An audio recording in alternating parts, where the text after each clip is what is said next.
శ్రీకాకుళం జిల్లా ఇచ్చాపురం నియోజకవర్గంలోని ఈదుపురం గ్రామంలో రామాలయ పునఃప్రతిష్ఠ కార్యక్రమాన్ని గ్రామస్తులు ఘనంగా నిర్వహించారు. ఈ సందర్భంగా ప్రత్యేక యాగాన్ని భక్తి శ్రద్ధలతో నిర్వహించారు.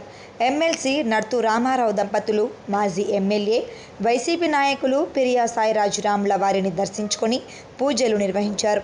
వైసీపీ సీనియర్ నాయకులు ఇచ్చాపురం PACS మాజీ అధ్యక్షులు నర్తు నరేంద్ర యాదవ్, ఈదుపురం సర్పంచ్ నర్తు ప్రసాద్, ఎంపీటీసీ ప్రతినిధి నర్తు ప్రేమకుమార్ తదితరులు వారికి ఆహ్వానం పలికారు. ఈ కార్యక్రమంలో వైసీపీ నాయకులు కాళ్ళ సత్యం, బచ్చు జగన్, నూకయ్యారెడ్డి, రాజారెడ్డి, రత్నాల వెంకటరమణ, పాత్రుల రాజశేఖర్ తదితరులు పాల్గొన్నారు.